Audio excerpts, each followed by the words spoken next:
Really appreciate the phrasing of this question, because a better man is different than a good man. I think a lot of us guys fall short in this fallacy of thinking that being a good man is good enough. And unfortunately, the standards and the way we measure a good man in society have almost nothing to do with relationship. So while I had been a high achiever my whole life, none of that stuff was relational. So I had an overinflated ego. I thought that I was a better person than I actually was. And so entering into a long-term relationship, especially being young and without experience, I was not prepared to do that well. So my partner, who was much more socio-emotionally skilled than I was, would point out some of these deficits, and then rather than receiving that feedback with humility and looking for ways to collaborate, I would oftentimes push that feedback away because it didn't jive with the projection of the personality that I had tried to cultivate, which was somebody who was a good man, right?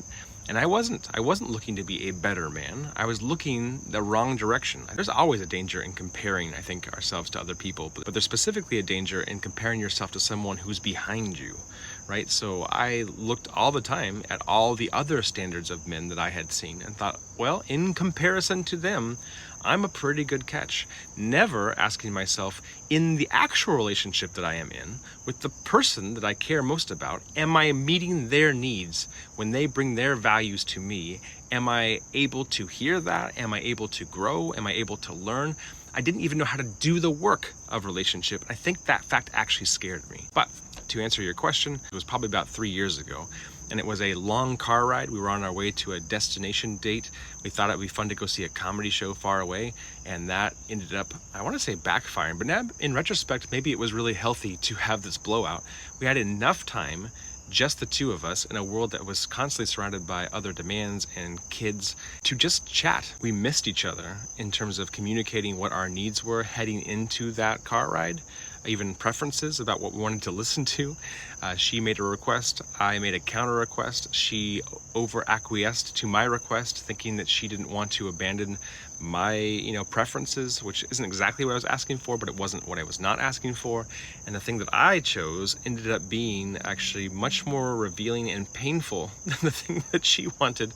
And I look back at that now and think that was a good little microcosm of the ways in which we interacted. We didn't have a synergy, but mostly it wasn't because I don't think we are not good together. It was because I wouldn't have been good with anybody necessarily in a real way. I had grown up in a house that was full of codependency. If I had found somebody else who wanted to be codependent, that could have worked, except for I knew what that felt like and I didn't want that. I just didn't know how to perform the role any other way. So I think that sometimes our own desires are thwarted by our limited, not only experience, but practice in relationship, especially as men. The result of that car ride and that date night, if you want to call it that, we were kind of torn to pieces, but she was able to break through to me by being bluntly honest about what the experience of our relationship had felt like to her. And I think in part because we were side by side and trapped in a small space for a long period of time, really heard her. And so when she said if we were to get divorced or separated, that would be a relief to her. And I realized that would be devastating to me. My whole foundation of what I thought was a good man crumbled, because I realized that I had been trying to measure myself by the wrong standard. The only standard that matters in a relationship is the standard by which your partner measures you, like the standard by which the person that you are claiming to love and promised to love feels loved. I had been centering myself and my experience and trying to run away from my fears and my discomfort at her expense for quite a long time. So that got through to me and broke me in ways that I don't know when you go through something like that, you ever get put back together the same way, but I think you might be able to be put back together healthier. And so that became my goal. Now, I don't know about the pool out there of low EQ men in the dating world. I imagine that probably is true because our society and our culture is not doing anything really to cultivate a different group of men. I think women are leading the way. I think men are going to have to deal with facing ourselves. So that has been hard work. It is ongoing work. I don't think that work will ever stop.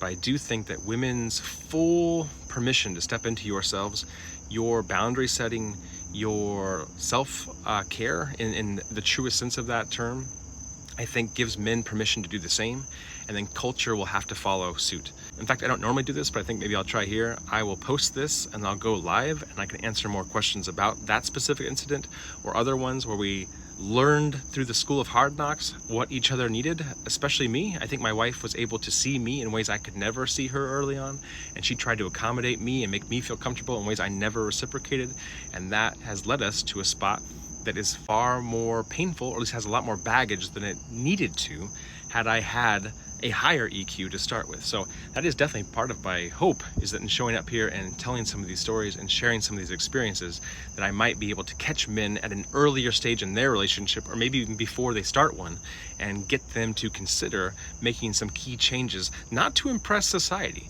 not to get the acclaim of other guys, but to be better partners when they are ready to be partners to the person they want to be in a relationship with.